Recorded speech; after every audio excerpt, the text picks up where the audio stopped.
Okay 9th class next topic देखें। Chapter number 2 user interaction. Topic का name है operators. ठीक है, ऑपरेटर्स एक तरह का सिंबल होता है, ठीक है, जिसे हम मुख्तलिफ फंक्शंस ऑपरेट करने के लिए जो है वो यूज़ करते हैं। ठीक है, ऑपरेंड का क्या मतलब होता है? वैल्यूज़ या फिर वेरिएबल्स। वैल्यूज़, आप कोई भी वैल्यूज़ यूज़ करेंगे उसे ऑपरेंड बोलेंगे, कोई भी वेरिएबल्स यूज़ करेंगे उन्हें जो है वो ऑपरेंड बोलेंगे। फॉर एग्जांपल 2 + 3, अगर आप इन दोनों को ऐड करते हैं तो प्लस जो है वो क्या है? एक तरह का सैम्पल है ना। हम चीज़ों को प्लस क्यों यूज़ करते हैं? प्लस हम इक्वेशंस को, वैल्यूज़ को ऐड करने के लिए। तो ये सिंबल जो यूज़ हो रहा है ये ऑपरेटर है, और जो वैल्यूज़ हम इसमें यूज़ कर रहे हैं 2 और 3, ये हमारे पास ऑपरेंड है। ठीक है, इसी तरह जैसे मैंने कहा आप इसमें वैल्यूज़ भी यूज़ कर सकते हैं और इसमें वेरिएबल्स भी यूज़ कर सकते हैं। a + b, तो इसमें प्लस ऑपरेटर है और a और b हमारे पास क्या है? ऑपरेंड है। ठीक है, अच्छा इसके नेक्स्ट 2 स्टेप्स हैं वो देखें।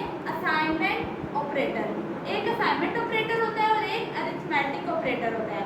असाइनमेंट ऑपरेटर में हम इक्वल का साइन यूज़ करते हैं। ठीक है, इसमें हम वेरिएबल्स को वैल्यू असाइन करते हैं। ठीक है, क्या करते हैं? वैल्यूज़ असाइन करते हैं वेरिएबल्स को। फॉर एग्जांपल हमने इसमें इंटीजर डाटा टाइप इस्तेमाल की है और a को किसके इक्वल किया है? 10 के। ठीक है, a की वैल्यू मतलब a = 10, हमने a को वैल्यू दे दी कि उसकी वैल्यू क्या है?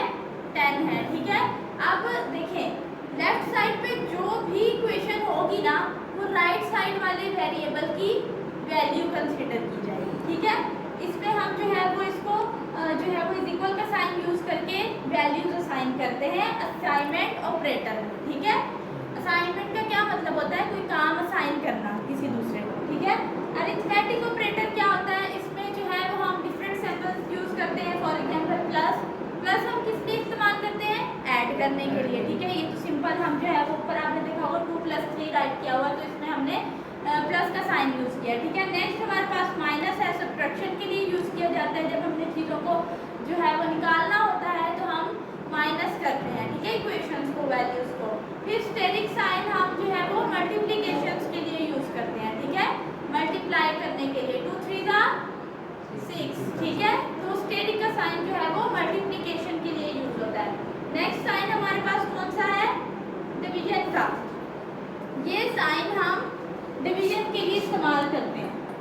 आपने देखा होगा कीपैड के ऊपर, फ़ोन में तो होता होगा, लेकिन जब आप कंप्यूटर या लैपटॉप यूज़ करते हैं उसमें डिवाइड का सिंबल नहीं बना होता, तो उसमें हम जो है ये साइन यूज़ करते हैं इक्वेशंस को डिवाइड करने के लिए। ठीक है, और नेक्स्ट साइन मॉडुलस, ये हम किस लिए इस्तेमाल करते हैं? हमने अपने पहले लेक्चर में भी पढ़ा था, शायद आपको याद हो।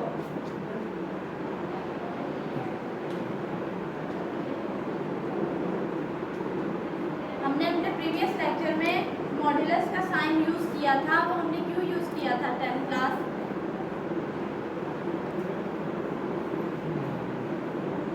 वैल्यू दिखाने के लिए, वैल्यूज को, पॉइंट्स वाली वैल्यूज शो कराने के लिए।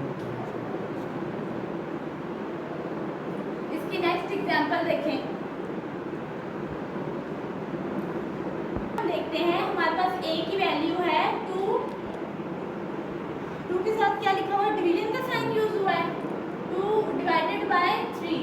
जब हम 2 को आपने कंप्यूटर पे इसको अगर सॉल्व करके देखें, 2 को डिवाइड करेंगे 3 से, तो हमारे पास आंसर क्या आना चाहिए? 1.5 आना चाहिए। लेकिन वो हमें जो है वो क्या आंसर शो करता है? 1 शो करता है, जो कि रॉन्ग होता है। ठीक है, ये इक्वेशन होती है जिसकी वजह से वो हमें जो है वो सिंबल यूज़ करने पे, अगर हम ये वाला डिवाइड का सिंबल यूज़ करते हैं तो उसमें वो हमें इसी तरह से इक्वेशन निकाल के देगा जो गलत होता है। ठीक है, 2 को हम 3 से डिवाइड करते हैं तो 1.5 आंसर आना चाहिए हमारे पास। तो इसके लिए हम क्या करेंगे? डिवीजन में हमारे पास जो वैल्यू होगी, जो डिवाइड होने के लिए जो डिजिट जो है वो जो बड़ा होगा उसके साथ हम क्या करेंगे? 0 लगा देंगे। ठीक है, जब हम उसके साथ 0 लगा देंगे तो वैल्यू ऑटोमेटिकली जो है वो पॉइंट में आएगी। तो फिर जो है वो a हमें करेक्ट वैल्यू निकाल कर देगा 2 डिवाइडेड बाय 3